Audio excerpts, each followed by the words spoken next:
groovy. On today's episode, we have a contest from hamadaburger.com. Organically sourced, 100% BS. Enter to win a Hamada Burger t-shirt or mug. All you have to do is like, subscribe, and comment your preference of a tea or mug. Bonus points for suggesting a menu item. hamadaburger.com. You'll like it because we told you to. Hamada Burger. Super Team Megaforce!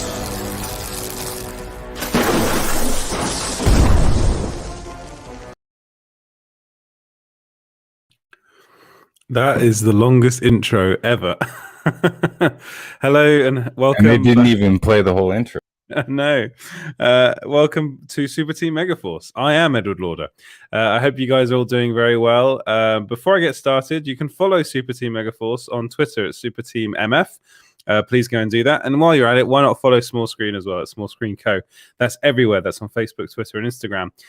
So let's get right into it. Let's get into everyone in the chat. So I'd love to say hello to who's in the chat today. Belfry Comics is in the chat. He says, Yo Friday Pimps. Geek Hosty's in the chat as well. He say Friday Pimps like that.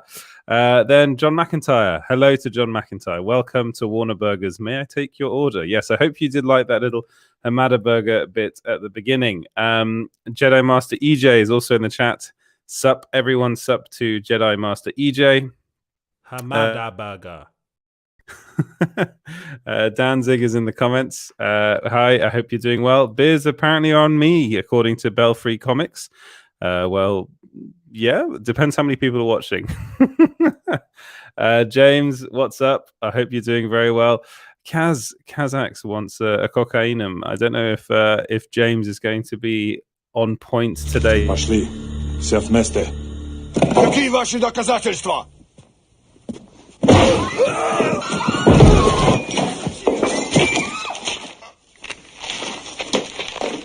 Cocainum. Yeah, Kaz made it. Cocainum. Snyder Steppenwolf is in the comments as well.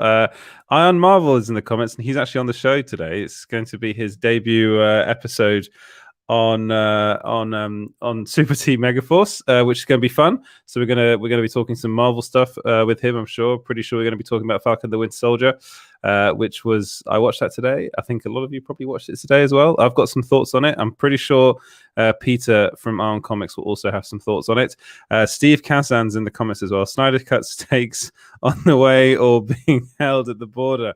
Well, there are two stakes. If you go on hamadaburger.com, there's the Ayer cut, which is actually not available at the moment, and there's the Snyder cut. So whichever one you guys want to take, do go and order that. Hamada Burger.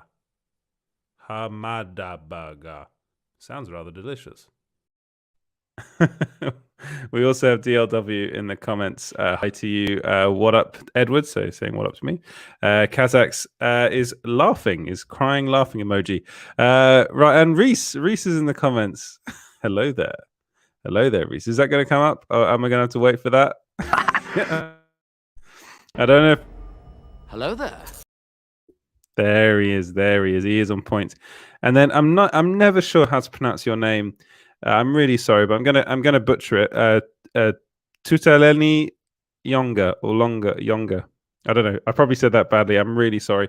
What kind of burgers are on the menu today? I heard our man burger will be a special tonight. It probably will be actually. Yeah, he's probably in there. Or yeah, he goes on to say, why was the trench burger taken off the menu? Well, we did go into that the other day, and yeah, it's a shame that the trench burger was taken off the menu. That was a burger I was really looking forward to. Sassafras is in the comments. Or Sassafras, too many S's, man. One Hamada Burger bullshit on the side, please. New God's Nuggets got 86th. Wow. And I do think that moving forward. And Belfry Comics is asking if I got the script for Captain Britain yet. No, they're still writing it at the moment. So I'm waiting for that. I'm really excited actually to share some news about Captain Britain with you guys. I've got nothing to share. That was an April Fool's. No, it fooled me. You know what? I read that on Geekosity. I thought, oh my god, it's happening. It's finally happening. But no, it's not. You got my first name right. I'm sorry to Delaney. I tried. Is it longer? I don't know. I'm not good at this.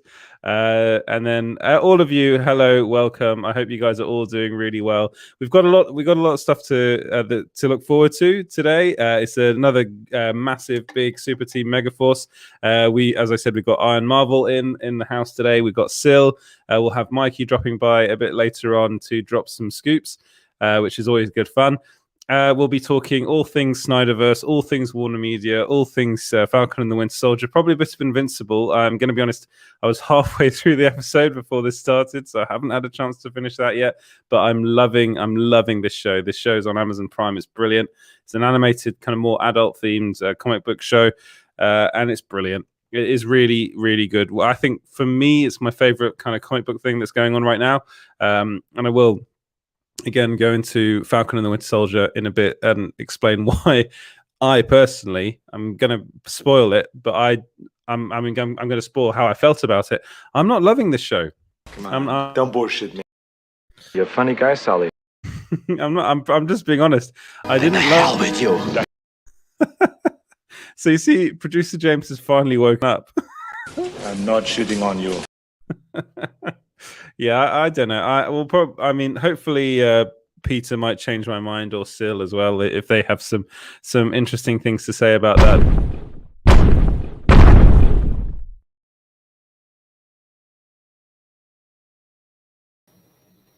Talking of Peter, how are you doing, Peter? Pretty good. How are you doing? I'm quite tired. It's 2:00 in the morning here, so it's I'm I'm probably a bit low energy, but it's because of a multitude of reasons. One of them being it's 2:00 in the morning. But I hope you're doing well, Peter. Well, I suppose. Well, why don't we just start off with Falcon and the Winter Soldier? What did you think of the episode? Did you watch it? Yeah, I've seen it. Normally, I like to watch these things twice before I sort of firm up my impression, but didn't quite get to the second beat before the show. On the whole, I really like it. The series in general, I think, is quite good. Yeah. Very obviously, it sort of follows along the way the Russo brothers handled the Captain America movies. Yeah. It's not perfect, but so far we haven't had the sort of weird mystery box approach that WandaVision, I think, took a little too far. I don't think we'll have any Ralph Boner moments, at least. No, I hope not. I really hope not. Well, I suppose for me, it was just the fact that it felt, in a weird way, a lot more televisual than WandaVision did. I know that's kind of weird to say because WandaVision literally was a pastiche on many different TV eras, but there was something quite unique about that show that even from the beginning, the first 2 episodes, 3 episodes they released, didn't they? Was it the first 3 episodes? Call it, Sanchez, or you'll get a knuckle supper. Yeah, it's the first 3 were leaning heavily into the sitcom stuff. Yeah. But then I don't know why I just got the impression that this one, I mean, I liked I'm forgetting the name of the place, which is basically Singapore, but I'm forgetting the name of the yes, that's it. I thought that was cool. James made a very good point earlier on. He thought it felt a bit like Akira, which I kind of got quite neon, that vibe. I liked that. I do really like Sam and Bucky together. I think they're great. And I thought Baron Zemo, we got to actually see a kind of different side to him, a more playful side to Baron Zemo, which I quite like as well. But I think I'm not as into this series as I really wanted to be. I think that was my problem with it. Do you know what it is that isn't working for you? I think it's the fact that it really does feel like a kind of early 2000s kind of cop drama, which I know it's like spy thriller kind of thing, which I know is kind of the vibe they were going for, and I get it. To be honest, there's something about the kind of Russo brothers vibe about it as well that I'm not a massive fan of. I'm one of those weird people that I never thought that. I remember the first time I watched Civil War, and I was a bit underwhelmed by that movie because I was a bit like I was a bit like at the end of it I was like, well, they just had a massive fight in a car park, which is, it was on a it was in an airport, it was an airplane, what is it, runway kind of thing. Like, but I just feel that it lacks anything the Russo brothers has done apart from the last two Avengers movies. Really kind of lacked any heart for me. And I thought I've always been a massive fan of that side of Marvel, the kind of more, I don't know, hopeful side of things. And this is again going into kind of bleaker areas. And I'm a sucker for like Spider-Man and stuff like that. So that's my more.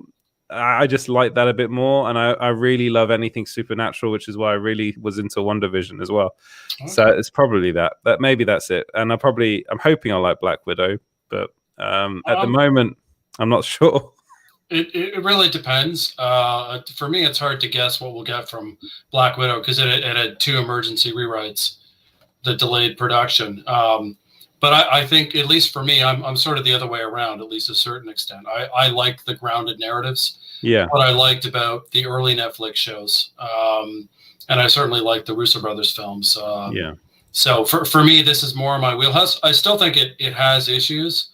And I agree that the WandaVision was really ambitious, but I think it was ambitious without a plan. Yes. That was one of my problems. Like the conclusion is so unsatisfactory. And it felt like the B plot, the plot with Sword, was really poorly thought out. At least for me, like the Tyler Hayward character. I know we're off track a little bit, but for me, the performance is really bad, and the character is, he barely has one dimension. That really sucked the energy out of that for me, at least. I would have rather had it all sitcom world. If that's what you're going to do, if that's the alternative, just leave it there. For Falcon, I like it. My issues primarily are very noodly things. I doubt very many fans will be bothered by, which I think if John Walker is going to fail, and he has to, that's the whole point of the character. For me, at least, they haven't done a good job of showing him as a bad guy. The logic seems to be he's not Steve's choice and he's not Falcon, therefore bad. And I need a little more than that. I need him to do something that's wrong, that makes sense with the way his character's been portrayed. And I also think the Flag Smashers are pretty underwhelming. Like they're meant to be sympathetic. But we haven't spent enough time with them to feel sympathy. So they're a little, and it's really short if you go through the time. You spend very little time with them.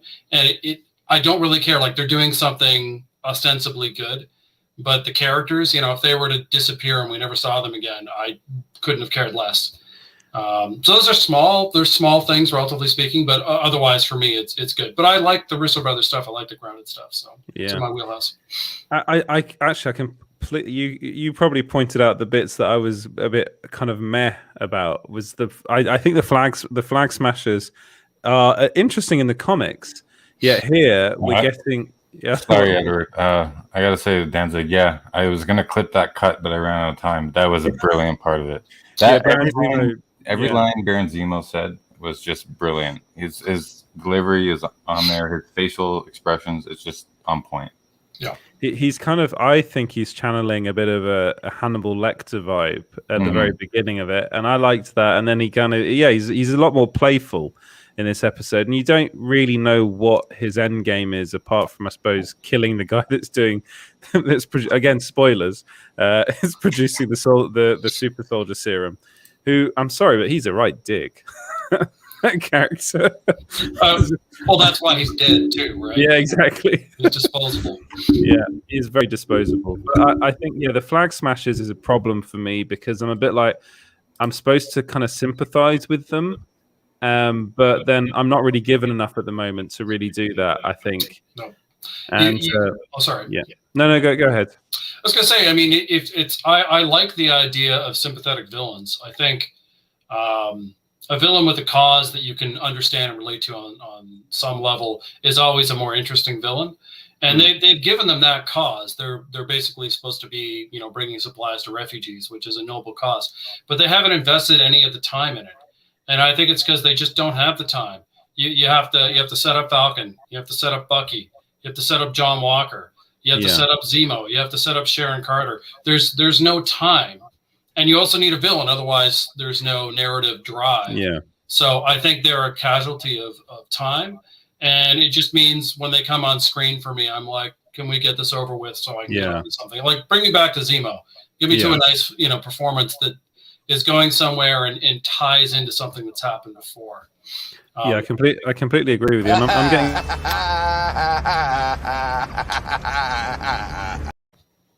In James a is world going. that is constantly consumed by war, between insiders and scoopers battling on Twitter like little kids in a schoolyard, there is one team that can bring hope.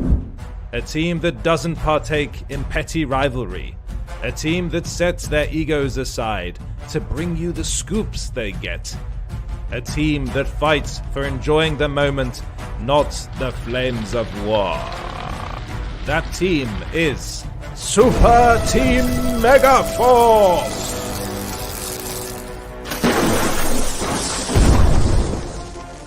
A team that thinks Edward Lauder should play Captain Britain. A team that makes Syl laugh because it's infectious. A team that brought Mikey Sutton from out of the shadows. A team that tries to control TiVo's monologues. A team that for some reason lets that James guy play silly clips. Yeah. This is Super Team Megaforce! Right. That's probably a first for Peter. with a symbol like Voltron right here. Yeah, exactly. I just popped in quick to say we need to add Peter to that now. Yeah, we do. We do need to have Peter. Yeah. I mean, how are you guys doing? How's Syl, Mikey? How are you guys all doing? Dealing with the stupidity of Warner Media, and my God. Here we go. Right into it, Mikey. Where's my bourbon at? Welcome to Bourbon Talk. This is literally just pure vodka. There you go. Bourbon Talk. But I mean, let's start off by saying hello to everyone in the chat. So apparently, there's one particular comment that I wanted to put out there. Nothing is perfect except Edward's hair. You lie! Well, he is Captain Britain after all. Come on, he's got to have the most perfect hair. Come on. Yeah, and everyone hit that like and share, like button, share, guys, subscribe as well. That'd be great if you could do that. Voltron, yes, Voltron, lol. So I'm obviously the blue one. Peter, you're the red one. I'm getting. Yeah, is there a red Voltron? I don't know. I forget all the colors, to be quite honestly. Yeah, I do forget the colors. It's actually a really good animated TV show. I think it's on Netflix, isn't it? I wanted the red one. You wanted the red one. You can be the red one. That's fine with me. Yeah, it's important. It's important to me. And Restocks, is the vodka just for pre-drinks? No, it's to deal with Warner Media and all that rubbish that's going on there. Someone's asking if anyone here has watched the new Mighty Ducks show. No, but there is a review for the first episode up on small screen now, and apparently it's very good. That's what the review is. Emilio Estevez is in it, so I'm gonna watch it. I'll watch anything he's in. And Steve is cheeky, saying Super Team Megaforce sponsored by Hamada Burger Incorporated. I do have to say that we're not sponsored by Hamada Burger. Not? Okay. No, we're not. That deal fell through, unfortunately, like the New Gods deal. But, I felt that one. And then Alex June says, "People come for the clips, not the scoops." Well, James show. I hope y'all know this by now. This is James' show. Yeah, we just show up. So I'm glad to hear you guys are all doing well. Peter and I were talking a little bit about Falcon and the Winter Soldier. So maybe before we get into all this Warner Media Thirst and Hamada Burger. Start really going into the weeds on that one. Let's. I want to know what you guys thought of the episode. Go on, Syl, you go first. Falcon and Winter Soldier. Well, first I take issue with your Marvel stuff, right? Yes, I do watch Marvel stuff. Yeah, that's why I come to this show, just to mix it up a little bit. But I do take issue, Edward, with your criticisms of the show. Actually, you said the Russo vibe. You didn't like Russo's vibe, except I'm quoting you. You don't like their vibe, except their last two Avengers movies, which is like the two biggest MCU movies ever, right? Yeah. That's like saying I don't like Francis Ford Coppola films except Godfather 1 and 2. Honestly, yes, but I'm going to argue. No, I'm going to argue with you on this one, Sil. The Russo brothers is if you want to know what kind of films they like to make, it is very much in the Winter Soldier, Civil War wheelhouse. The Avengers films after that, Avengers Infinity War and Endgame, yes, they directed those movies, but there are a lot of people that were involved in those films, and they had to make sure that they were, that the ship was being steadied somewhat. I wonder how much really input they had with those two films, to be honest. Be honest, if you see them, everything they've done afterwards, apart from what they did, what was it? Cherry Bomb? Not Cherry Bomb. What's it called? Cherry. It was a cherry bomb. It was a cherry bomb. It's just called Cherry. I'm thinking of Scott Pilgrim versus the World. I think that's they didn't make that one. Yeah. I'm about to say that's a good movie. I'm thinking of the Runaways song, Cherry Bomb. Cherry Bomb, yeah, that's in Scott Pilgrim versus Guardians of the Galaxy. Yeah, it is as well. It's a song that's used by a lot of people. Edgar Wright and James Gunn seem to love that song. But so I mean, that's I think it's just I when I was watching the show, especially this episode, I really got Agents of S.H.I.E.L.D. vibes, and I just it just feels very television. Not really. It felt just a bit too televisual to me, and I was kind of thinking, where is this going? I would say, I mean, this is a filler episode. That's how I kind of looked at it. I didn't really get a chance to watch it multiple times, but I think really this series, if it didn't start off the way it did, like with the Falcon action scene, it probably would have lost me by now. But it did have a good start. I do like the background story of Sam. So, I'll look at this as a filler episode. I'm tuning in, for 3 more weeks. So, yeah. Oh, yeah. And I need to someone in the chat, what is this? You clicked on it, buddy. It's Super Team Megaforce, man. That's what it is. Like, subscribe. Yeah, exactly. Super Team Megaforce. Drink some bourbon. Alex is saying that it's pronounced Dun, not June. So I'm very sorry about that. I as someone that has their name Mikey. There you go. I have my name regularly said incorrectly. Apart from you, Sil, you said it correctly, which is really Mikey! Nice. Yeah. I don't know what shows you guys are watching because it's not what I saw. So. You liked it? No, I absolutely loved it. I mean, that's good. Well, what would you expect from fucking Winter Soldier show? It's exactly what you expect. I mean, what I was expecting is a lot of Russo Brothers style, which I got a lot of Russo Brothers last night. Like every time Sharon Carter fought, that is totally Winter Soldier. Okay, Mikey, hold on. You liked those fight scenes in the shipyard? Well, yeah, love them. I thought the directing was really good, and I thought the way they portrayed Madripoor was really good. But the fight scenes in the shipyard just seemed a bit off. It seemed like it was heavily edited together, like they were rushed. You know what I mean? Lots of jump cuts. It's very like Liam Neeson Taken. The way they did some of it. It didn't have the pacing. Again, it really is. It didn't have the pacing and the rhythm that Falcon and the Winter Soldier had, and even Civil War to that matter. Yeah. Well, those are also theatrical films too. But the way I was looking at it was seeing Sharon Carter completely unleashed, disheveled, and not giving a shit. Yeah, like we barely saw her character in the films. I mean, she was very like they didn't really have time for her. She just kind of shows up, but like they were maybe going somewhere with her, but they never did. I mean, it's kind of like as Steve's modern day girlfriend, right?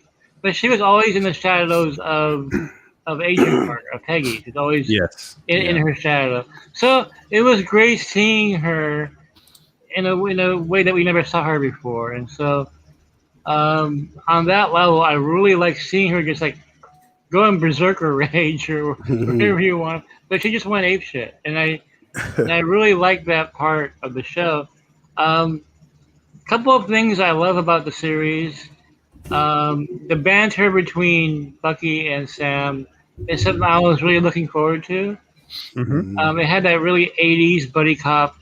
Tango and Cash, like Tango Cash, 48 hours, about the F-bombs, and the part that Anthony Mackie's line about the action movie, I can't remember the exact line it was a really hilarious line about that's how it happens in action movies or something like that. Yeah, who takes the lead and who takes point.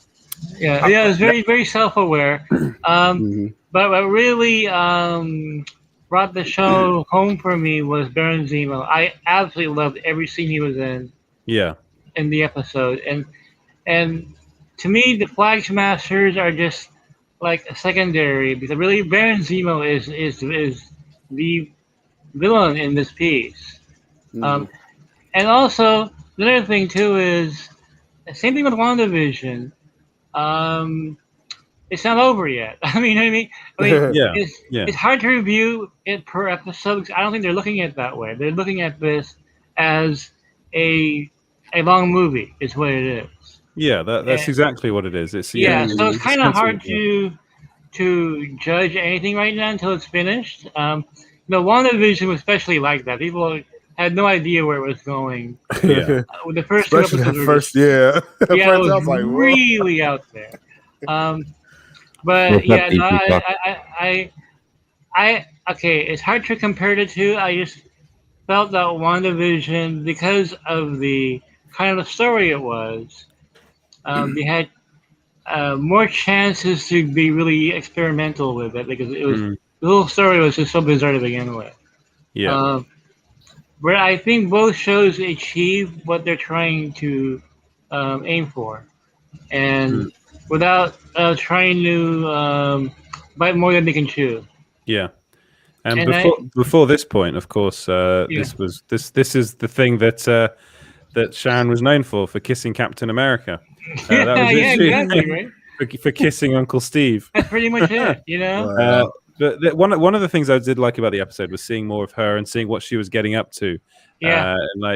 So she's basically an art dealer. She's seriously, you read illegal art, right? And great seeing Madripoor. I love how it was. I love the cinematography in there and the scene where in the car and you're going into the city. I thought that was a really cool scene.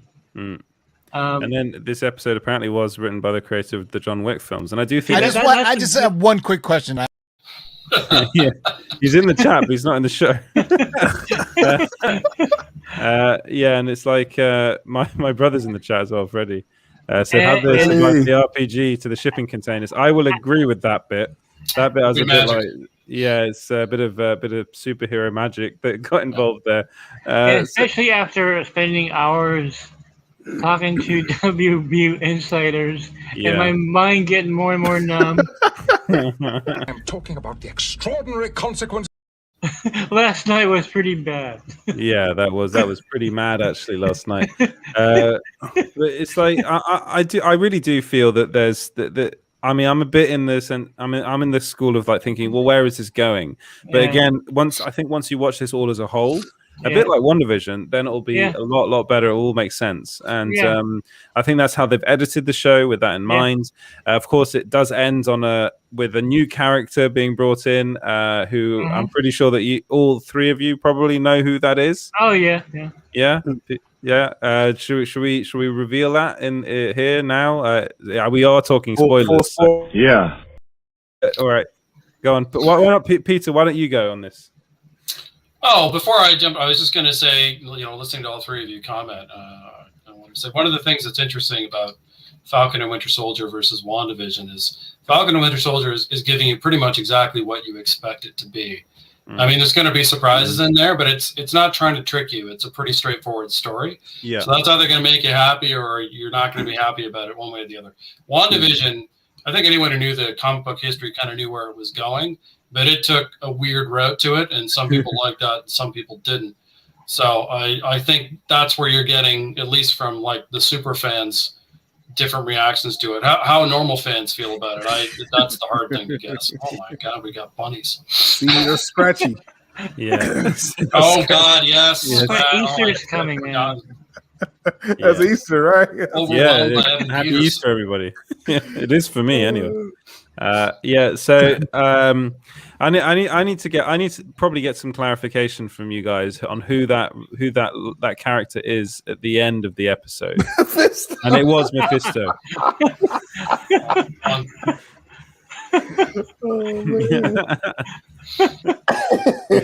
we finally found it was Jason.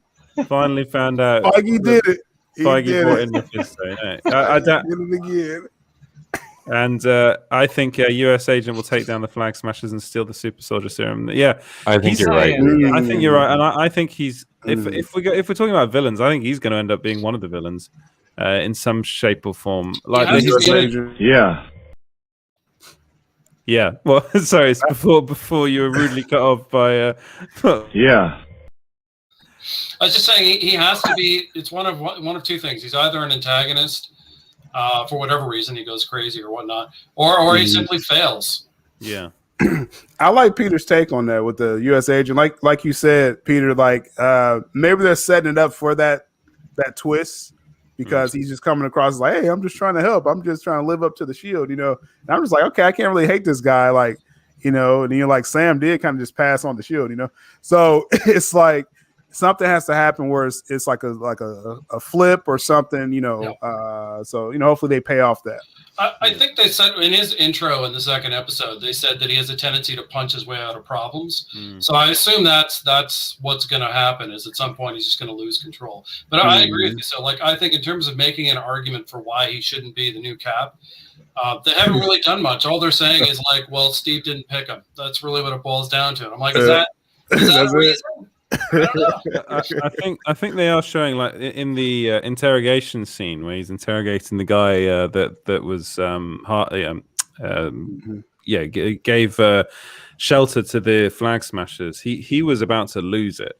Yeah, and if his buddy, I can't remember his name, Battlestar. Yes, Battlestar. Yeah, if he didn't step in, then it probably would have ended up him punching him. Yeah, that's probably a precursor right there. That's not Captain America. Like we know, this guy is very different. He operates very differently. He comes from. I mean, he was already kind of like he's not a super soldier, but he kind of is in that area of him thinking that he should be. And I do wonder whether it'll end up with him taking the serum. And just because he's not as powerful as Steve was, and I think that probably plays on his mind. I think Sam's going to take the serum. Yeah, I'm just throwing a twist in there, but I think he's going to take the serum and get the Shield. That's what I think is going to happen. See, that's one thing I'm not sure. I think it would be an interesting choice if he decided not to do it, and I'm good enough by myself as me. To me, that's the stronger choice. But if you want him to go fight, tougher villains and stuff, you might give it to him anyway, just so he can do it. Yeah, I would say Anthony Mackie's performance has been pretty good, though. Just overall, yeah, I think he's been great. The star of the show so far. Yeah. And I actually think Wyatt Russell's been pretty good as U.S. agent in the scenes. I do think there's a bit of I like the meme of people comparing him to Carl Fredricksen from the Up movies, the Pixar film, because he really does look like him when he's got the mask on. He looks a bit ridiculous. He just doesn't have. I don't know. You just expect it to be Chris Evans, Steve Rogers in that mask. He looks it. I don't think he quite looks the part. That's probably another thing. Yes, I think it is on purpose. Yeah, but I think he's a really, really good actor. I think it's really well acted. I just got some Agents of S.H.I.E.L.D. vibes going on, especially when Agent Carter turned up. I was a bit like when Sharon Carter turned up. I was a bit like, oh, this does feel a bit like, oh hello, I'm coming in from another show kind of thing. And I was a bit like, okay, I'm not digging this. And then I think that shipyard container scene was a bit. It went on a bit, I think, and I agree with James. I thought it was actually quite poorly edited in some parts, and there were just some little gripes I had with it. But overall, I really like the first two episodes, and this one I think is a bit of a filler, as you said, Sil, or someone said. Just personally how I feel, But the first episode, people were complaining it was too slow. Really? I thought No, there were a lot of people. There were a lot of people on Facebook that I saw that were complaining that, well, this is kind of Netflixy. After the opening action sequence, it It got a little Netflixy and a lot of what do you call it? Navel gazing. It became kind of navel gazing. I saw those complaints online. They're like, So, which I like those parts. I thought it filled in those character moments that we never saw before. Some of the best parts so far. But you'll be surprised. Like I see everything on all these different opinions I see, and that one it kept coming up. I'm like, I think a lot of it, people are still getting used to just these MCU series. It's like I don't think people still know how to take it week to week yet. or something like. Man, just sit back and enjoy it, man. It's better than a Hamada-burger. Like, come on. That's why it's like it's cool. Like every Friday, I know I can have like a new show. Hamada-burger. I gotta go through some of the comments. Lord TV, one drink worth passing out. It is 2:00 here in the morning, and that's nothing. 2:00 in the morning, jeez, man. Dude, it's almost 3 now, and I've been struggling. I'm working out at 2:00 in the morning. Mikey's not playing. I don't wake up until 12, so there you go. Reese thinks that Battlestar is the power broker. That'll be interesting. So, who is the power? That was one of the big things about this. Who is the power broker? Well, you know Mephisto. Come on, you're the power broker. It's gonna be Mephisto. Mephisto. It's relevant. Pay it off. It's all connected. And then Reese is on it. Reese is because I was asking you before about the final character. It was one of the Dora. Oh yeah, Dora Milaje. Yeah, Milaje. Yeah. And so I'm wondering how much of Wakanda are we going to see in this? Right. Again, it was. I think it's the first time in the MCU that Bucky referred to himself as what was it, the White Wolf? White Wolf. Yeah. Well, T'Challa gave him that name, right? Yeah, and that's I think that's pretty interesting, and I wonder whether we are going to see a bit more of Wakanda in this. Like maybe they'll have to use some sort of Wakanda tech in order to fight the super soldiers, because like we saw, like even Bucky can't do anything really against them. He's a bit useless on his own against the super soldiers. he got kind of hemmed up. As we said. And I think there's going to be a lot of that. And then Wakanda forever. Welcome to the chat, by the way. I didn't quite make out her name. And I like how violent. I like how violent the show is. I mean, people getting shot in the head. I mean, this is Disney Plus. Yeah, and they were afraid Moon Knight would be like weak sauce, right? I'm like, nothing to worry about because absent of the blood, that's pretty violent show. Well, Feige did say that, right? They're going to push. I mean, I know he's talking about films, but I mean, they're going to push the limits to how far they can go. People were like saying, "Oh, it's going to be like weak," and no, it's not. It's a pretty brutal show. Yeah. When you won't see blood, but arms are broken, people are shot in the head. You actually do see some blood, specifically with the Sharon Carter scenes, and I do wonder whether that because it was given an R rating in Holland. Yeah, and I know you see why. Yeah, and I know they have a strict no blood at all thing. So if there's any blood, then I think it gets an R rating in Holland. So I'm not so. It's a lot more violent than I thought it was going to be. I'm going to be honest. There's a lot more violence, and I mean, I'm not going to say it's a good thing, but it's something that I quite enjoy.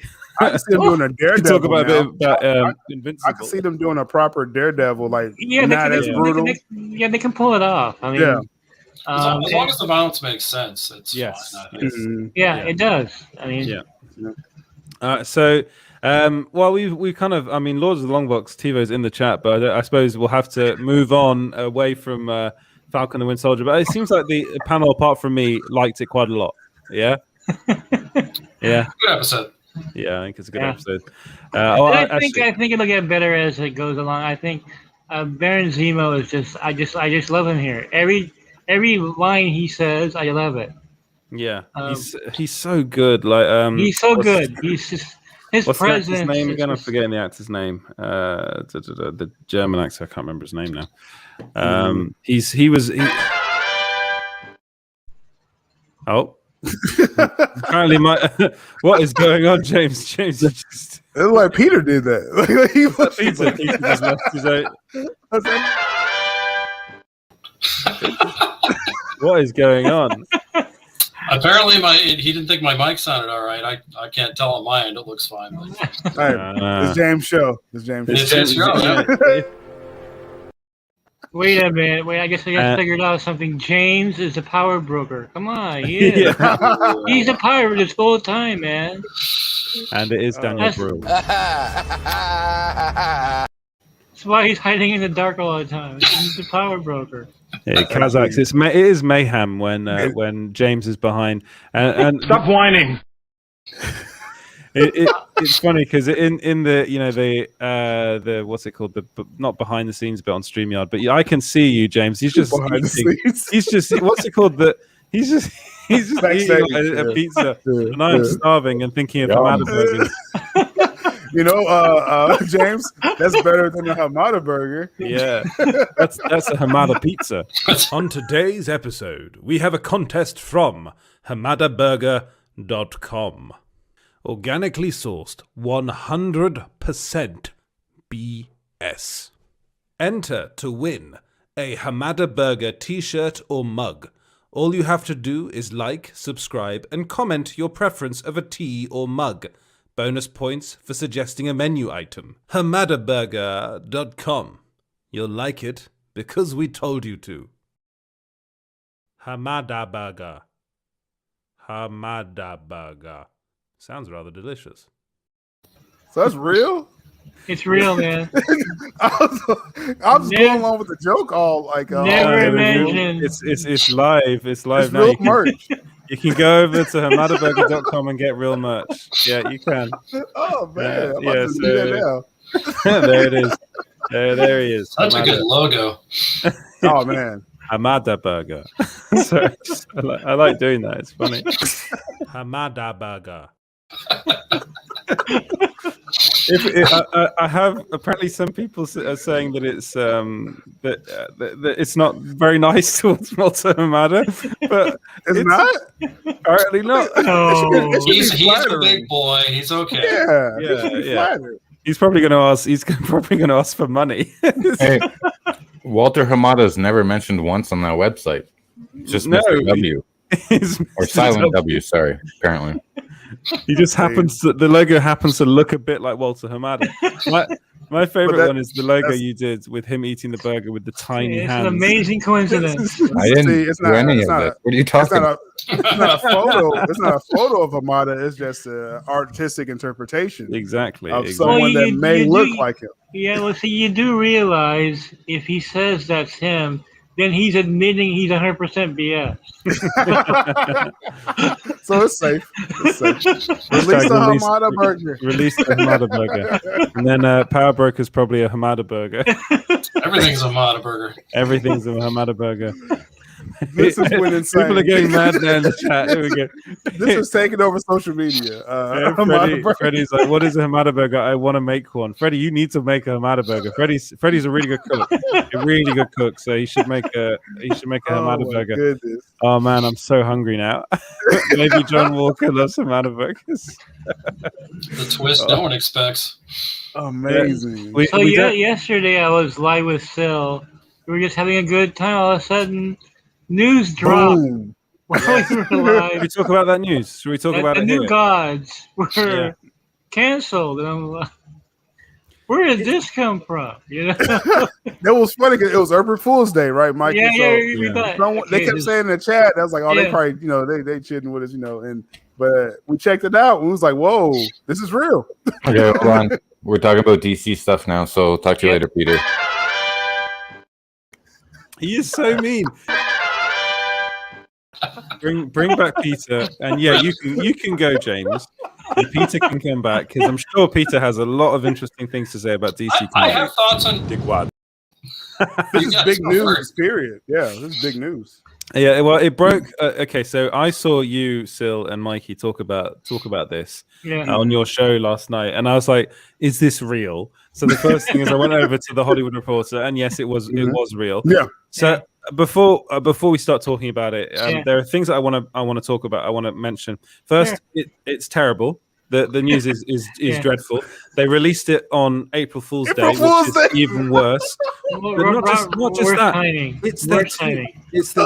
But it's also projects being made by their two directors that are from ethnic minorities in the United States, and it's like what message? What message does that? What does that give? Now, I've seen a lot of people being like, actually being saying, "Oh, this is actually a relatively positive thing," and I was like, "In what way is it positive?" I've actually seen people spin it that way. And actually, if you read the article, if you read the Hollywood Reporter article, they spin it that way. Yeah, like they don't say anything negative about this at all. Like they're saying that it's because they want to focus that it's basically what they say is going to confuse audiences because of the Snyderverse, because of the Justice. So they're basically blaming Zack Snyder's Justice. They changed the article, right, Mikey? Because initially they changed their reasoning for the cancellation of New Gods. Like, it was pretty hilarious because in the article they said it was too close to the Snyder Cut coming out. And I guess they're trying to say it would cause some kind of confusion. It was very vague the way they worded it, but they were saying it's just too soon after the Snyder Cut. Then later in the evening, it changed. Like on Deadline, all of a sudden, Warner Brothers is now saying that it went beyond the perimeters of a standalone film. I'm like, wait a minute, you just changed your answer. They totally changed it. So, I mean, that's Boris Kidd, and that's Aaron Couch, right? So, I believe those two journalists, they only said what they were told by the execs at first. Exactly. But so they were told to retract that. Damage Control came in for cleanup in the evening because all of a sudden people started getting suspicious, like, why are you doing this because of the Snyder Cut? Exactly, because there was a whole, like I said, a whole line about that. After I posted my article too, because my article I said what was really going on. And Plus, we got it on tape. Mikey. I highlight the paragraph on tape. Go to Sub-Duo.Inc. and check out that video. So, like, why would you change your answer? That's bizarre. Yeah. Or Bizarro Hamada, right? Bizarro Hamada. That's next. So I have a question for you guys because Sil and Mike are definitely more into DC than I am. Yeah. So was it how it was announced that surprised you, or that it was announced that surprised you? It was actually the announcement surprising because I was Sil and I were talking about New Gods earlier that broadcast. Because I kept hearing it was still a go no matter the difficulties they were having with the script, and they were having issues of making it pop for a general audience. But what really shocked me about that it was canceled was that Walter Hamada was really into this. And this is one of his pet projects, this and The Trench. And he felt that, and I'll go into this in a minute, this was going to be his big MCU-esque epic. And because Walter wants to do a lot of lower budget DC films. This was the total opposite of that. This was his Eternals. Right. I was telling Sil yesterday, Walter Hamada wants to be the next Kevin Feige. And Sil like couldn't stop laughing as we were and the Delusions of Grandeur were New Gods were a part of that. It's a Jack Kirby creation. And The Trench was also shocking because that's pure Hamada. That's a low budget horror film that they're hoping to capitalize on Aquaman's success. So they were both shockers to me. Yeah. And I was telling Sil, I can't imagine Hamada rejecting these projects. It's so bizarre because they're so close. Yeah. Oh, sorry. Like I said, it's really interesting to me because from my perspective, which is definitely the perspective of an outsider, it had looked to me like for quite some time they wanted Ava DuVernay to just go away. Yeah. They kept letting her take on new projects. She was up to 4. Yeah. So what urgency is there for this project? So I think they wanted her to leave on her own volition and then just decided, well, it's never going to happen. That's a good point. The Trench, I don't know. Like, I thought with the success of Aquaman, they just let James Wan have some fun. So that I don't understand. But New Gods, for me, I've been predicting it for a while that it was just, they were just going to let it go away. A lot of people were just thinking just like that, Peter. So, like, to answer your question, Peter, too, is, is it the fact that it was canceled or how? I think the way it was announced was more surprising than it actually being canceled. I mean, again, April Fool's Day, first off. Yeah. Then Ava DuVernay didn't seem happy at all on social media about, just that decision. So yeah, the way they announced it, but the trench, like I said live with Mikey, is that's what surprised me, because that's a Hamada project, like to the bare bones as far as production. His best friend James Wan is directing it, and and so that let me put on my conspiracy hat when I see it's coupled with the trench. I was like, okay, well, something more is going on, in Warner Media. Turns out there was. Sorry. I've got some Son Off cereal here. It's gone off. It's gone off.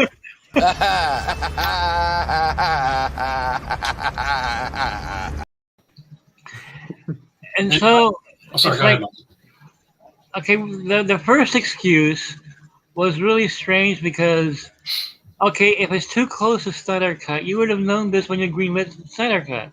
Yeah. You would have known it was too close if that was the issue. And another issue is that it wasn't the issue. Yeah, it wasn't the issue. So, and if you have a problem with two different versions of a character, why do you have two Flashes? You have multiple Batman.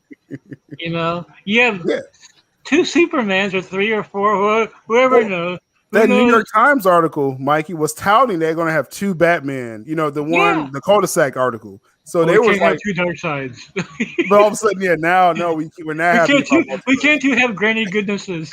I was going to say, isn't it Granny Goodnesses? They couldn't have two because it's just too confusing for people. So I did like that Ava said she was going to do the Furies. That would have been really cool to see. Yeah. And the fact that Tom King was involved as well in the writing of that is such a disappointment that he is literally, I think, honestly, as far as I'm concerned, he's one of the best comic book writers around.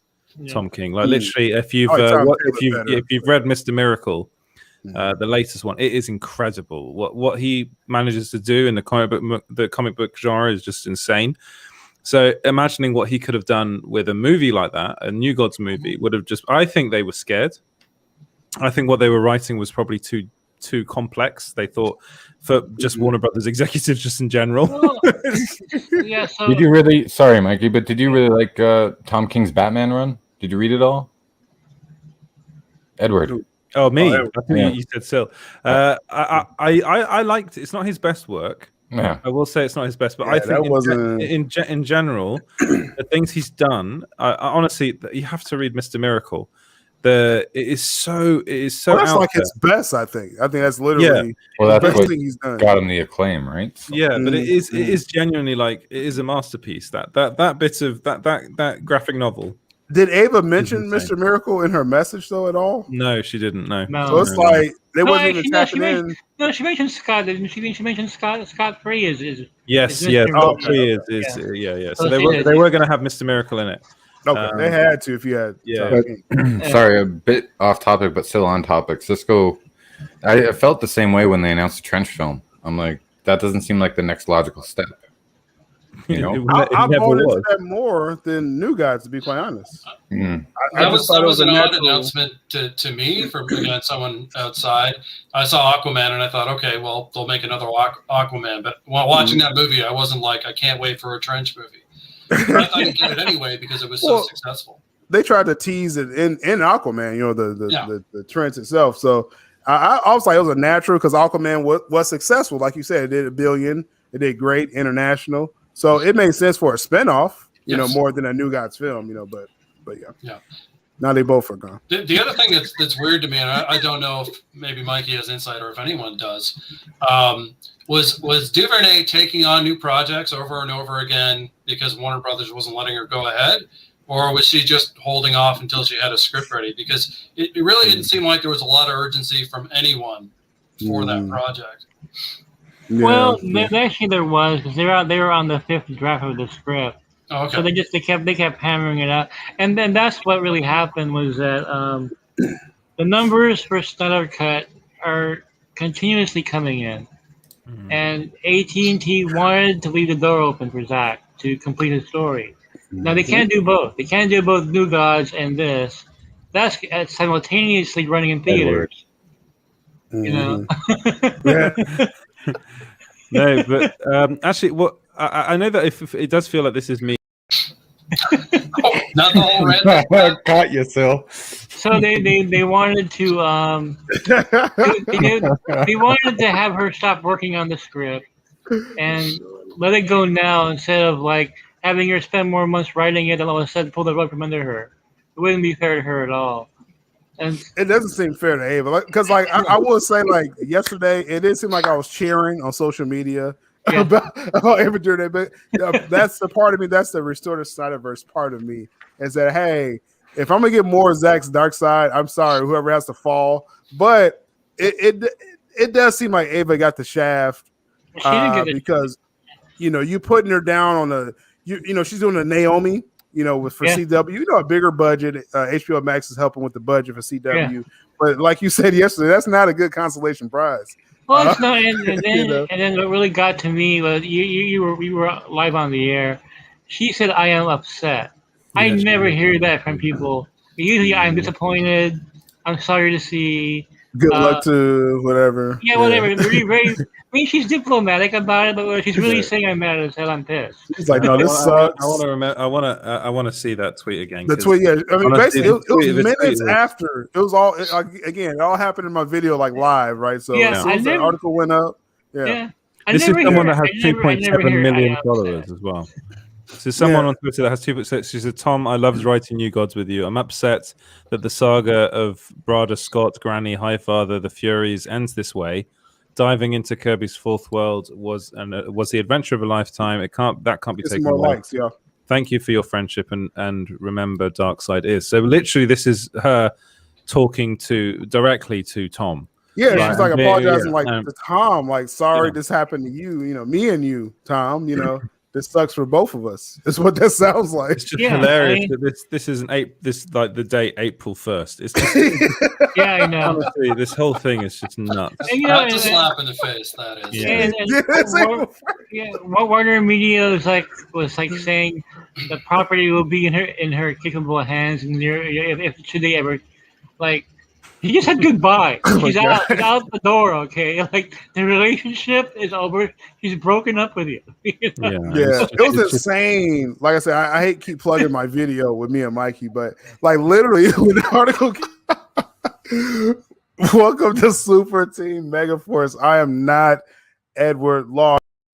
That was the best episode, actually. But Warner is like, we can still be friends, right? I mean, that's again. They kind of throw like the little lifeline, like, "Hey, if we ever try to do this, again, maybe." Yeah, she already blocked him on Facebook. You know what I mean? I'm sorry, that's the biggest pile of bullshit ever. In that thing, it's like, oh yeah, the avenues are still open. Who says that? Like, we're canceling this, but hey, if we ever do it again, we'll reach out to you. The wording is very important because the way they worded it was really very, very much like, "We're sorry. Please forgive us." It's like when Antonov did the whole thing with Zack Snyder, she's like, "Yeah, it's not happening." It's almost like you go to an interview and they give you that email saying you didn't get the position, but try again in 6 months. That's what that sounded like. Like, hey, if we ever need you again, So it was a slap, I think, to Ava. And like I said, I think lost in this. She is a very talented director. I think she has to be given the right material, the good team around her. I was iffy about this trek that she was taking, but in no way am I saying she's a terrible director. But yeah, hopefully she gets a good shot somewhere. So Mikey, did you want to get Sil to read the scoop again? Yeah. The scoop.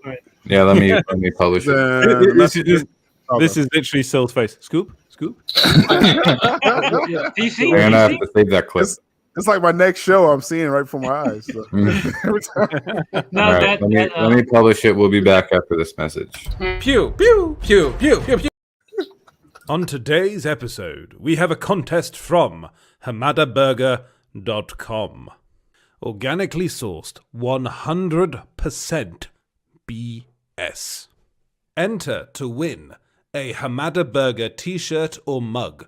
All you have to do is like, subscribe, and comment your preference of a tea or mug. Bonus points for suggesting a menu item. hamadaburger.com. You'll like it because we told you to. Pew, pew, pew, pew, pew, pew. Pew. Anytime, so. Interesting. Interesting. Now I just saw the title. I was like, whoa. Bring out the bourbon time. Is it bourbon time? It's a Sarnoff cereal time. Yeah. So it's only one new article, right, James and Mike? Yeah. So DC Films wants to reboot Justice League as a multiverse team. Okay, that's not what I expected to see there. Okay, so it says here, Mikey's here, and DC Films wants to reboot Justice League as a multiverse team. So when the Justice League returns, this is starting to sound familiar already. Their new lineup might originate from the multiverse. As DC Films begins to veer away from the Snyderverse, the plan is to release standalone movies from this point on. However, there will be exceptions to the rule. The Justice League reboot is among them. All right. While upcoming theatrical films such as Our Man, Zatanna, won't be connected to Aquaman 2, for example, other cinematic projects are going to connect TV spinoffs. The multiverse is essentially a collection of separate pocket universes. Directors like J.J. Abrams, Matt Reeves will have their own pocket universe. You can add Zack Snyder to that list. So I'm going to marinate on that line real quick. It's going to be confusing. Make no mistake, this is multiverse on steroids. To make matters worse, the current path is to bring characters from these pocket universes together. Okay. The Justice League will be as far from the Justice League of America comic book roots as possible. Millions of light years far. That's Mikey's line. I'm not adding anything to this. So Ben Affleck's Batman. Oh my God. Okay. Ben Affleck's Batman is. Hold on, Phil. Let me give you your clip here. Where are we? Oh man.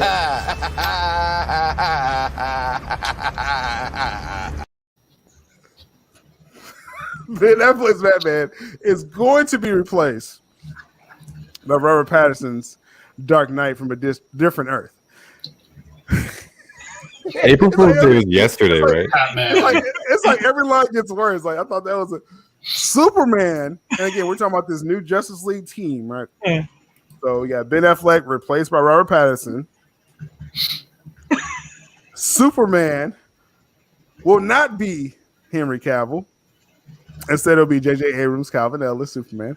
Blue Beetle joins from, at this point, an unknown parallel Earth alongside the new Supergirl, who isn't Melissa Benoist.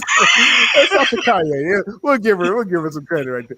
But Gal Gadot's Wonder Woman, Momoa's Aquaman, possibly Amber Heard's Mara will be survivors of the Snyderverse. Are we lost yet? Essentially, Mara's coming back, isn't she? She's coming back. No, but actually, what I know that if it does feel like this is me kind of shitting all over Amber Heard. But I'm still reading. Okay, so yeah, Mara. So that was the holdovers from the Snyderverse. They're going to mix in these new members. Okay. Essentially, go ahead. So this means there are two mirrors then. There's the British mirror, and then there's the Aquaman mirror. It's only one. This makes so much sense now. Only one. Essentially, meet the Justice Restore the Mirrorverse of the multiverse is what Mikey is coining with this. This is all reminiscent of Crisis on Infinite Earths, especially Greg Berlanti's CW adaptation. This is no coincidence. Berlanti's crossover epic taught WB executives a crash course in a multiverse. Okay, you got Jim Lee right there, but they don't want everyone's stories leading into one another. Nevertheless, they can't let go of having them all meet. After all, Marvel Studios proved with the Avengers movies that billions were to be made when heroes assembled. The full lineup of the new Justice League isn't solidified yet, but the approach is becoming clearer, yet oddly more blurry. It's gonna be Our Man, Mira. It's gonna be, who else is gonna be in this new one? Blue Beetle. Blue Beetle. Super. Wow.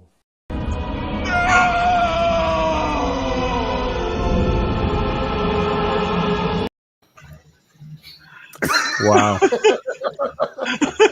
Wow. End of article. Fun times. Justice League of the Multiverse. And I do think that moving forward, I do think moving forward, Hamada burgers are on us.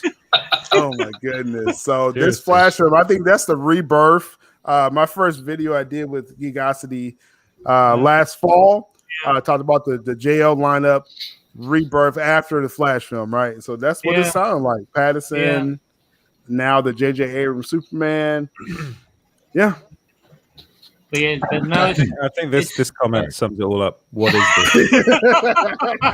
Super Team Megaforce. What is this? Oh wow! Giving birth on multiple planets. Oh jeez. So this is their plan after the Flash movie, basically. Yeah, if they call it a plan. Let's say the plan, though. Okay, wait, Dan. Dan says that Feige's listening to this and is in hysterics. Again, I will say that they don't want, like, Marvel will not want DC to implode. It's not good for business for them, and they are fans of DC Comics. Like, we know that Feige is a big Superman guy. Oh yeah, So, Donner especially. Yeah, I mean, he started, I think, his career working for Donner, didn't he, Richard Donner? Yeah. So I mean, it's just a mess. The whole thing's a mess. What they're trying to do is a mess. Mikey, this is a good question. Not that one. This one. What about Henry Cavill? You know, again, it's part of the whole Snyderverse thing that they want to forget about. So he's going to be playing Captain Britain then. I hope so. But in the article, you said that Zack Snyder will helm one of his own pocket universes, right? Like, still. Yeah. So this is the theatrical DCEU as opposed to the HBO Max. Oh, okay. DCEU.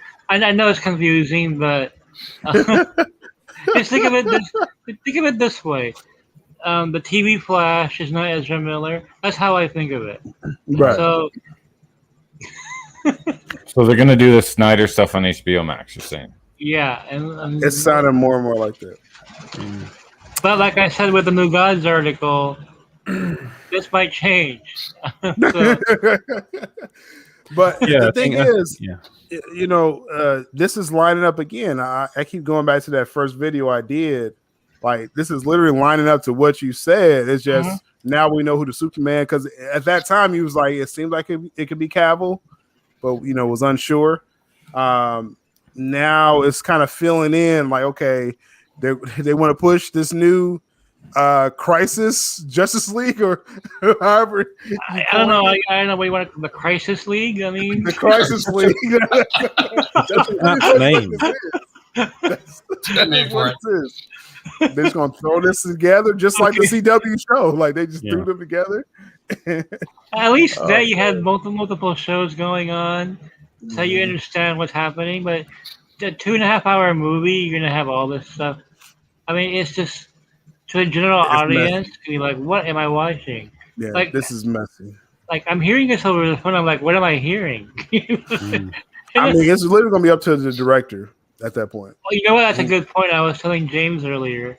I was talking to one of my sources late last night, and I said, you know, everything that you're telling me sounds really confusing. Like, I've been a comic book fan since 1978, and I'm having a problem like putting all this together myself.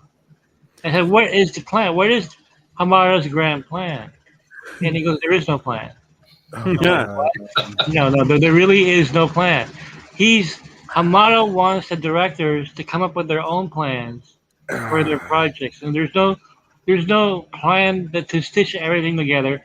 There is no action plan for the future and where they want to take this. All they know is we need a new Justice League. We need a reboot of Justice League.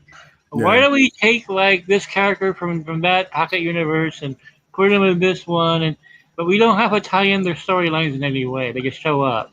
They just show up. Maybe the Anti-Monitor will bring them together, right? Maybe.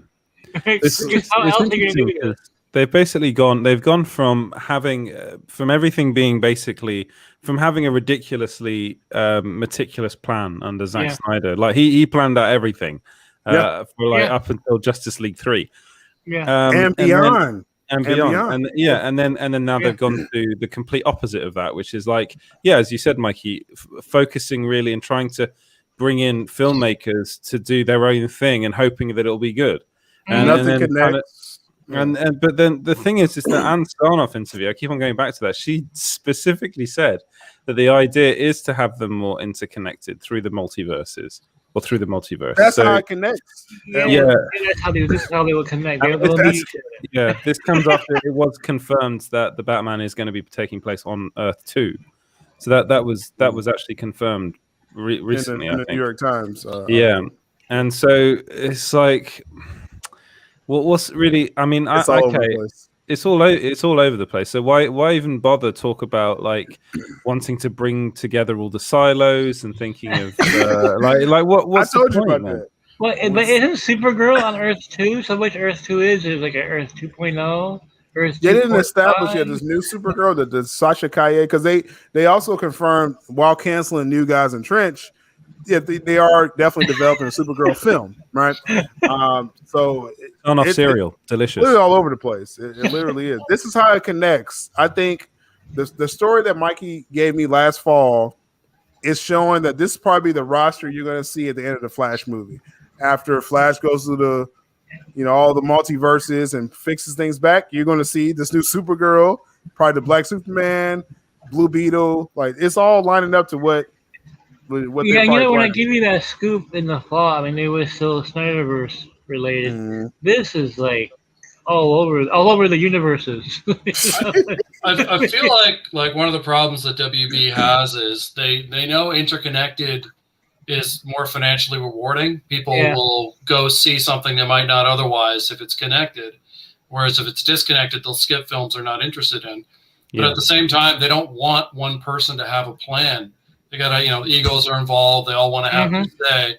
And so they're trying to find a way to have disconnected films that come together. And I don't think you can make that work very well. They're hoping one of them blows up. Then they're like, okay, we'll explore Aquaman's world more if he keeps making $1 billion. Let's make a trench film. Oh, wait.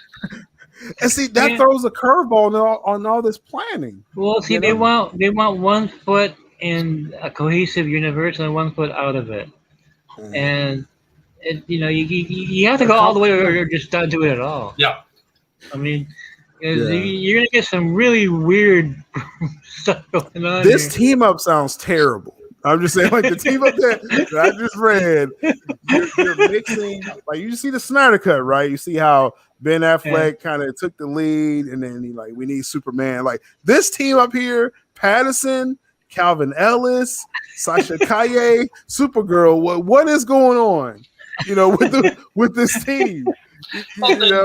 Even the team aside. So I'm not a huge DC guy, but since the Snyderverse was interconnected, there's sort of a curiosity to see everything that's attached to that. But I've skipped some of the DC films since because I'm like, I don't care, and it doesn't seem to matter.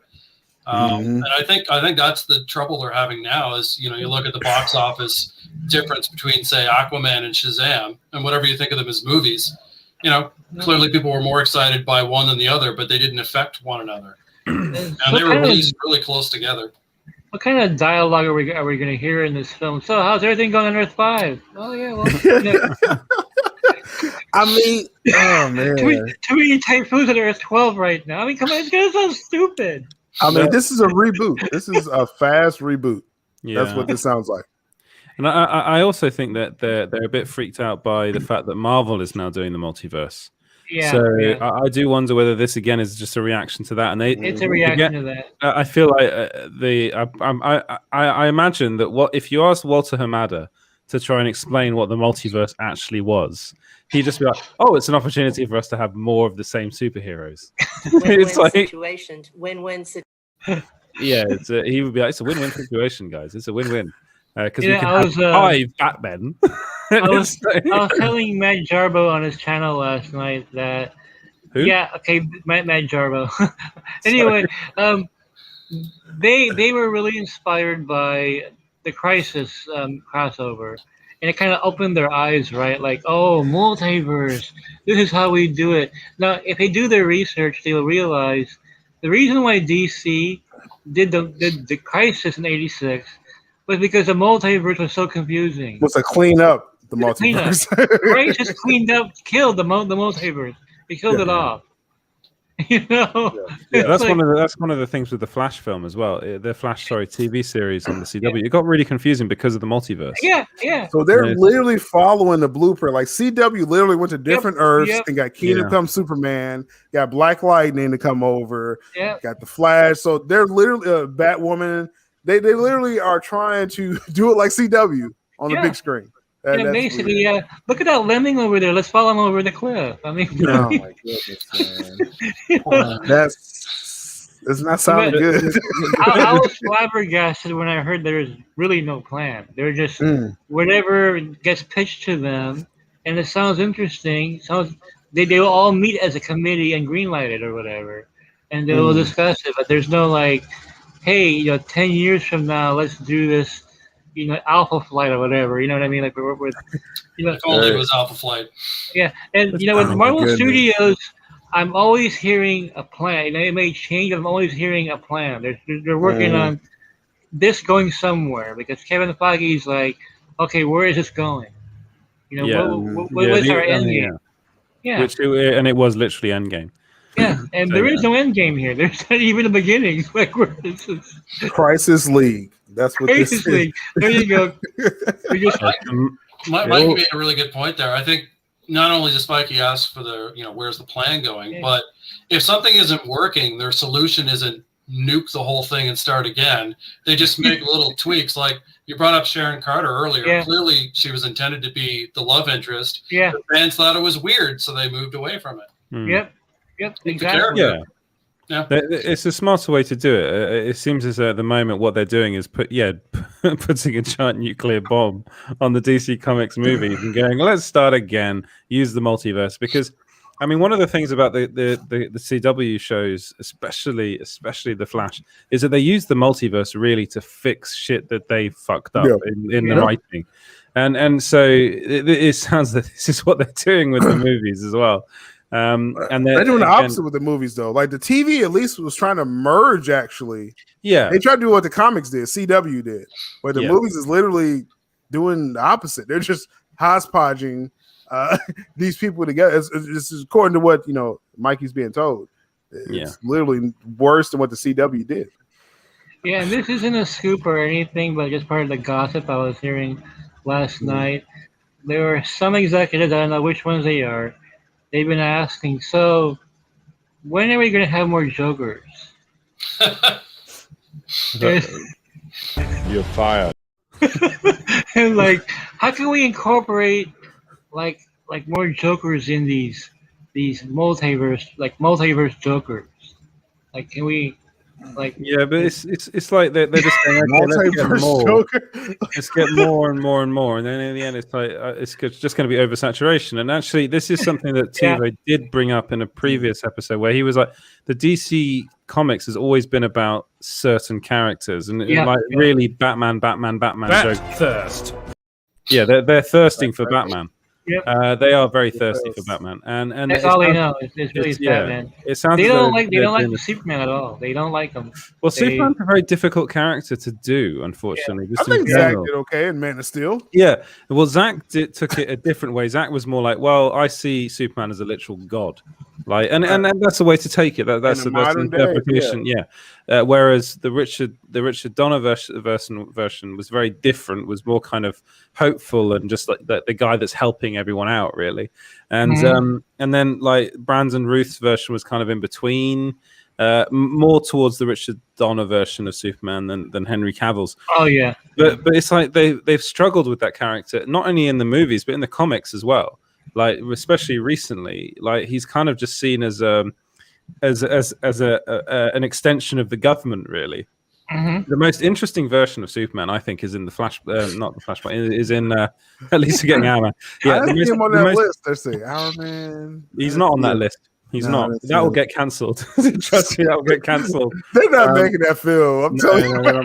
Well, I don't know, man. See, what I heard though is at a recent meeting they were saying that if Hourman is successful, they could have a spin-off called Our Girl. No, stop. Our Girl. I want to see that. Our movie. Girl. Tell them to stop right now. This is a Hamada movie that needs to be stopped. no, he's gonna, Wish I held onto a little piece of that thing because the buzz is any indicator that movie's gonna make. here we go. Hamada needs to be stopped. Joker 2023 starring Walter Hamada as the Joker. That's the film that we've got to see. That's the film that he's gearing up for. He needs to be And I do think that moving forward, there's more opportunities for us to do things like this. And really, it at the end of the day, it's about the fans. And I think the fans want to see it. And it gives us a way to sort of explore maybe some different stories and different ideas and use the medium in a different way than it's been used thus far. Bro, he said nothing. All those words, he said want nothing. to see Walter Hamada as the Joker. You've heard it here first. That's what. This is a joke. This is why I can't write certain spoofs. I'm like, Our Girl. How am I supposed to write that? I mean, don't write that, Mike. No. It's all yours, Ed. Does Our Girl even exist in the comics? I don't think so. I think I would have. Our lad, Our lad. Yeah, Our lad. What only lasts 1 hour. Our lad. What I was going to say about Superman in particular was that I honestly think the most interesting version of Superman in the comics was in the Injustice comics. That was a really interesting version of that character. Yeah, and I do wonder whether that would make so much more sense on the big screen. Something like that, where it's really going wrong, and that's, I think that the nightmare sequence is very much like Zack inspired Snyder's by that. Yeah. Exactly, and I really think that's probably the only way forward for them at this point. Is that the one where Batman's a vampire? No, Injustice is the one that. No, you're talking about what's the name of that? I know what you're talking about though. Yeah, that was really cool. That was a good one. Injustice is when Joker tricks. Joker kills Lois and her baby, and then Superman flips out, and then there's two factions. The rebel. No. What actually happens is the Joker makes Superman think that he's killing the Joker, but he's actually killing Lois Lane. Yeah, he put like a bomb. I thought he was tricking him that he was going to kill Doomsday. And it was Lois. Oh, yes, you're right. Triggered a bomb and destroyed Metropolis. Yeah. And then he realized that, and then he killed the Joker right in front of Batman. Yeah. And Batman's like, no. Yeah, but imagine if they do that on the big screen. That'd be insane. That would be. You know what? What's the one where Batman's a vampire? What was that Mikey. One? I'm gonna look that up real quick because that's one of my. It's on HBO Max, so I watch it all the time. Use the Google machine. Just to see Superman's arm through the Joker would be great. Yeah, that panel is incredible. That what? Because I've literally just been reading the Injustice comics, and they're really good. They're really, really good, and they're better than the New 52 crap that they did over at DC. Yeah, we were talking about this last week. It's when New 52 was. Sorry, go ahead. Film. Sorry about that. Justice League Gods and Monsters 2015 film, animated. That was awesome. It has him as a vampire. Yeah. No, but DC New 52 was like, in my opinion, was pretty crap. And then at the same time, Injustice was coming out, and as I was reading it by who was that? Bruno Redondo, and who's the writer again? I can't remember off the top of my head. But that's what DC should have been when New 52 came out. It's honestly, Justice is awesome. It's a really good. It's a really good run. It was surprising too, based off a video game. Yeah, the game is awesome. The game is pretty good as well. But that's the whole thing. It's based. It's kind of a spin-off of the video game. Yeah, so, I'd love to see a Kingdom Come adaptation. That would be awesome. Greg Berlanti wanted to do that. For Crisis, right? Yeah. Or no? Yeah. Yeah. Was it not for? I think it was. But the thing is that ultimately DC has like a huge catalog of really good stories that are ready made for them to kind of to chop and change and do what they want with it. It seems that they're not looking into that at all. So what on earth is Jim Lee doing? Why is he in the building? He's just sitting there going. Yeah, exactly. He's probably sat there surrounded by comics going, well, you're not going to read these. They don't really like listen to him. Walter's like, what comic should I read next? And he's just like, keeps on giving him Flashpoint. It's just like... Do you have any Our Girl comics? It's Our Girl real. I'm about to find out right now. Let's go to that Google machine I mean, what if they got Amber Heard to play Our Girl though? Oh no, there you go. Ice cream and cake. Oh man, so much Amber Heard. You need more Amber Heard. Yeah, you? Oh, yeah, you're going to get more Amber Heard. Yeah. she's really going to expand her repertoire of accents. The next one she'll be doing like a South African accent, which she's going to be. Which awful accent can she do next? I do not see an Our Girl in canon in DC. It doesn't exist at all. I still don't believe. I don't believe Our Man exists. I mean, that's a. No, Our Man exists in a team setting. Who is Our Man? He's 70 years old now. I mean, he's been around for a long time, but this is a joke. Like what they're doing, like what they're planning. This is a joke. A question for you, Mike, and if you know. So one of the big things that Warner Brothers did when they fired Zach or let him go was, lighten the tone. Is this new multiverse thing also supposed to be bright and happy? It's bright and happy. Yeah, that's the notion they do. And there'll be exceptions to the rule. Again, it depends on the director because you're like, well, what the director wants, take the material. But for the most part, the superhero fare will be mostly what they're looking at as a model is, and still is going to cringe, but Wonder Woman 84 is basically the style that a model likes. That's what they want. That's tough. And Birds of Prey. They're bad movies, basically. That's what they want. They want bad movies. Why do they hate plot so much? They feel that's the MCU formula. All that.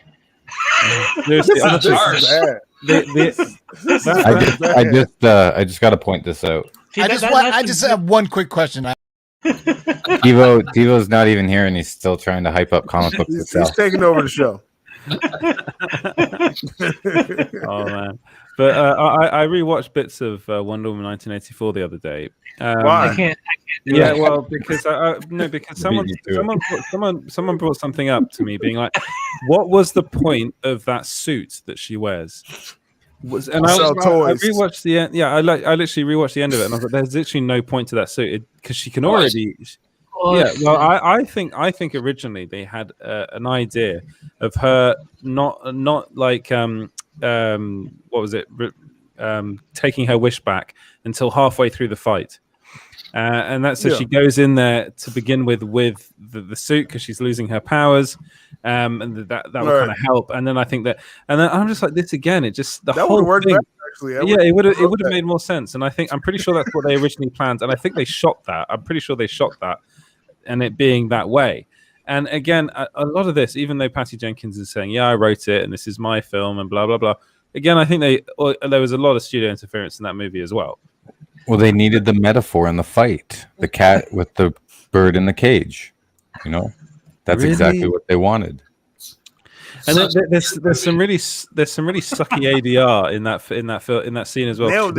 Where she's like, "I'm relinquishing my wish," and then you just hear Steve Trevor in the background go, "I love you." It's like they just got Chris Pine over Zoom to go, "I love you." Don't worry, Steph. I'll double down on the cage and I know, circle back around again. They always got to double down. I think they just wanted to wake up the audience from falling asleep. Like, look, new costume. Let's give Alex Ross a royalty check. I know. She started flying. Like that was enough, right? She started flying. Like, why do you need a suit at this point? See, Kaz gets it. It's deep. That's what the executives wanted. They wanted the deep metaphor. Everyone knew what he meant as soon as he said it. That's not deep. The deep Easter egg for hot girl. My delivery wasn't on point. I'll give you that, James. I give you that. We could do a dissection of that film. Like it is genuinely that what rewatching. I'm like, this is a genuinely terrible movie. Like it's poorly written, it's poorly edited, it's poorly put together. Literally, honestly, I know, Sil, you can't say anything that you really feel about this film. No, I'm listening. I'm just listening. But honestly, anyone that watches this movie and thinks it's a genuinely good movie is an idiot. I'm sorry, but that is all our viewers are doubling down on the bird in the cage metaphor now. I mean, they're just this is your show, James, so they got to play up to what you say. But I think everyone got it. It's a real simple metaphor. Bat thirst. I must be really thick because I didn't get it. I just thought it was really stupid. The whole thing. I was like, why do they put her in a gold suit? At that point, what was the point of those wings, though? Sorry, Mikey, but what was the point of those wings? She's like clawing at them, they destroy them. Like, how do you not see? And she's a bird, and she's fighting a cat. Yeah. How do you not see that cheesy metaphor that the executives would want to put in? I think you're probably expecting them to be a lot more clever than that. Like, they can't be that stupid, can they? Yeah. Oh man, I keep looking at this. I'm keep looking at this roster. Like, I'm just getting. He hasn't got to know the jail roster. I just don't know what to say. James, if you could bring up the roster, and then we can look, because I want to look at that as well. Because I know they released like a whole thing, didn't they? I just don't know like what's the dynamic of this new team of the Justice League. I don't know what they're playing. Like, it makes no sense. I mean, unless they make Calvin Ellis like super heroic, this team is not going to work. With Pattinson, is he going to be like a Ben Affleck type leader? Like, I don't know, man. I don't think so. This ain't working, man. No, our man will be the leader, but in an hour he has to leave. Like, my powers are out. Movie. That's not so bad. Right, that's a very good thing. Man, I think my rant got people started. Edward is thick. Thank you for that. The Flash will give him a Viagra pill. He can last 4 hours at least. What? I mean, what? So Robert Pattinson's just going to be emo Batman in the corner, being like, nobody likes me. Yeah, he doesn't fit this team. Like, what we've been shown so far of Matt Reeves Batman, he does not fit this team. Well, I think that they want a Batman on there, and they don't want, And Ben Affleck's pretty much done after the Flash film. I think that's what he signed on. Yeah. To finish his theatrical run. He's going to pass the baton to Pattinson. So pass the baton, right? There you go. And again, this is an HBO Max. I know the viewers who are hardcore DC fans, this is not HBO Max. We still can have a hope. And just quick shout out, HBO Max did finally update BVS with the IMAX ratio on certain scenes. Pretty cool. So check that out on HBO Max. So, what's your password? Like, hello. Did I just see that? You just write that down. But like just like security brought to you by HBO Max. Just like the Snyder Cut, where you have that box form that TiVo likes. He loves that box form for Snyder Cut, right? BVS has certain scenes like the nightmare scene, the fight between Batman and Superman, and there's another scene too where it has that type of format. Yeah, it looks great though. Yeah. It looks great. Yeah. Yeah. James is showing us his search. I get nervous when people do that. What if porn just pops up? Mikey, that's what mobile devices are for. Now we know. Also, I see like Amber Heard like squatting on a bed. I'm like, no. Mikey, don't worry, it's not your search history. Right? we need Denzel laugh right now. Really, that's court evidence, though. Bad porn, yeah. Kaz, there's nothing wrong with bad porn at all. No, it's mirror porn. Moving on. A whole nother genre. Are you guys excited for Blue Bat thirst? That's a new fetish. Didn't you want to go through that's the a new roster? fetish. But what I wanted was to see, because they did release a picture with all the logos on it of like their upcoming movies. They did a Marvel, basically. Oh, you're talking about that update? They did an update with a couple weeks ago. Yeah. And in that you saw interestingly enough, Our Man wasn't in it. I think Zatanna was. But, Zatanna was in it. But it's just. They're desperately trying to. It's all over the place, man. It's like I wanted to look at that and think how many of these films are going to be cancelled, never going to see the light of day. Right at this break. When I heard Our Man was up for a project, immediately I thought of Jeff Johns because he loves Our Man. I just gotta wonder how much influence he has in Hamada's ear. Yeah, I mean, I don't know how much total influence Jeff he has. Johns. Yeah, I don't think he has that much, really. But somehow Hamada was convinced that get I the tell you. Our Man hamburger. It's amazing. Every Super Team Megaforce show, I get bad DC news. Like I don't. Yeah, bring out the bourbon, man. This should be bourbon talk. My goodness. At least we got Black Adam. That cheers me up. Seeing Black Adam. Yeah, Black Adam will be very Maybe cool. he can save the day. My goodness. Basically, when it comes to DC, just stay at home. Like I said, it's HBO Max for me because again, in that HBO article, Max at all, dude. Just HBO Max at all. That small line, Mike, you said that Zach likely is having this pocket universe, so that makes me happy. That does make me happy. So yeah. And there might be more because look, New Gods was put on hold for that reason. So they still haven't decided yet. They're still reactionary. Numbers are still coming in. And still, I told you about that writer that had that anti-Snyder. I'm not gonna mention his name. Mental stuff. Yeah. Anyway, that guy. They're spinning the Samba TV reports, weaponizing it against Snyder. Yeah, that sucks. That sucks because they're a good platform and like they don't deserve, being used like that. They're just putting objective numbers out there, but people are twisting it around. Yeah, that's been going on for so bloody long now. So it's like the honestly, I don't really know what to think when it comes to Warner Brothers and DC comic films in the future because at the moment it's looking bleak. It is looking quite bleak. Honestly, I'm hoping that The Rock will be able to bring some kind of stability to this all with Black Adam. I'm hoping that they will just end up restoring the Snyderverse and stop with all this rubbish of bringing in an Our Man movie and that's completely useless. Like no one wants to see that. Really, no one wants to see that. The Suicide Squad hopefully will be good. That comment's on point. Yeah, he's so tired. I'm so tired now. I know. I have all the emotion. Edward's just like, yeah. Whatever. That's DC films for me now. Whatever. Restore Snyderverse. Yeah. and I do. Oh man, I'm just thinking about how terrible Hamada burgers are. Really. Oh man. And smashed with meat. So people are really going for the Hamada burger thing. Hamada burger. Ed's spirit is leaving his body. This is a very depressing episode. It really is. Should we end on a high? Has anyone seen the last episode of? No, I haven't yet. Oh, you haven't seen Invincible? Really Huh? Invincible's great. Yeah, Invincible's really, awesome. really good. Yeah. Honestly, I think some of the best comic book stuff's coming out of Amazon at the moment. Like they've got The Boys, which is really good, and Invincible, it's really, really good. Well, you saw the first episode, Edward, right? The full of Invincible. Yeah, I've seen up to episode 4. Okay. I still actually have to watch episode 4, but the first episode is incredible. Episode 1, like holy shit, like what's going on?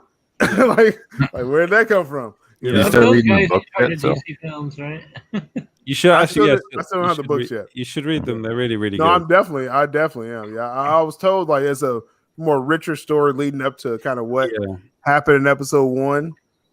You know, I mean, they're changing it quite a lot for the animated series. Like, for instance, you don't really know what Omni-Man's up to until pretty late on.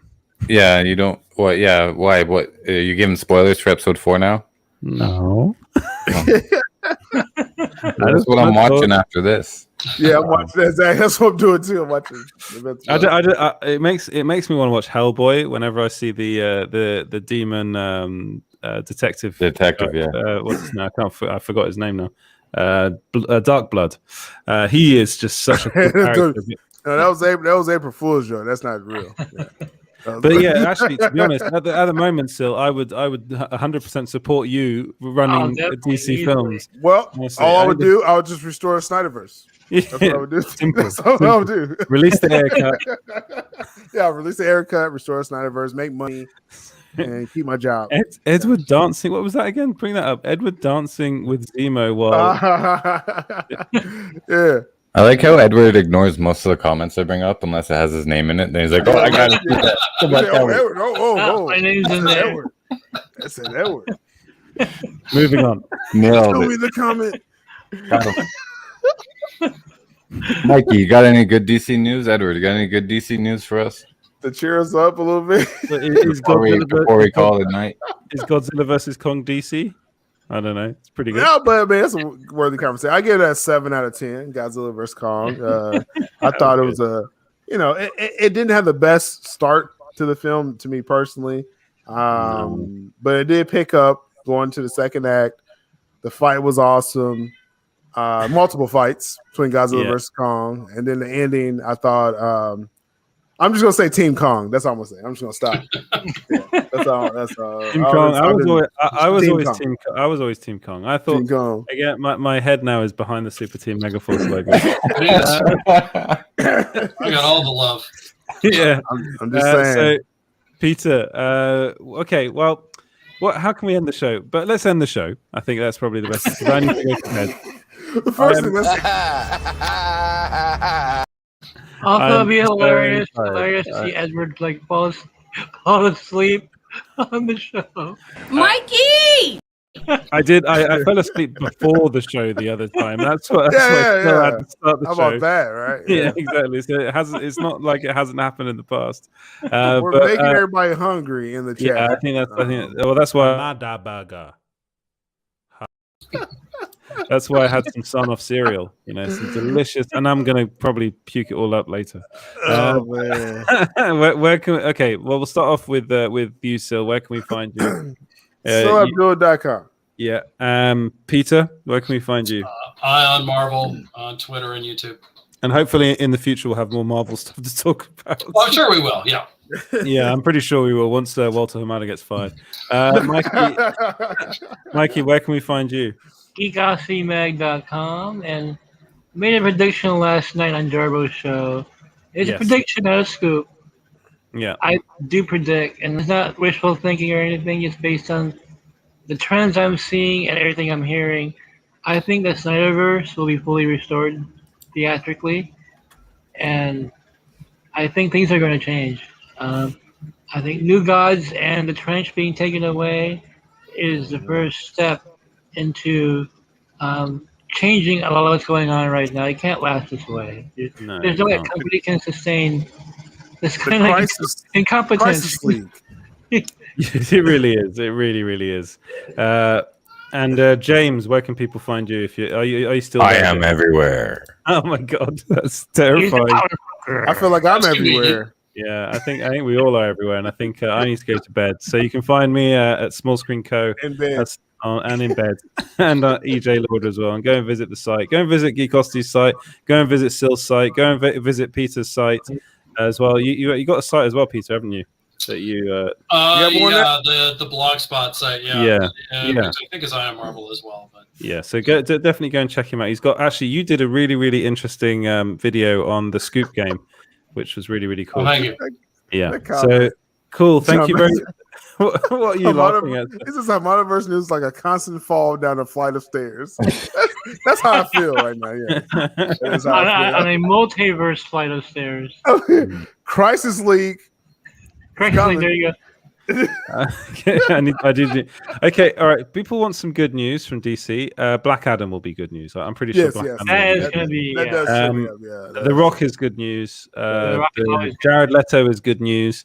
So people are the Snyderverse. Hopefully, there will be some good news for the Snyderverse. I'm feeling more optimistic about that, especially now.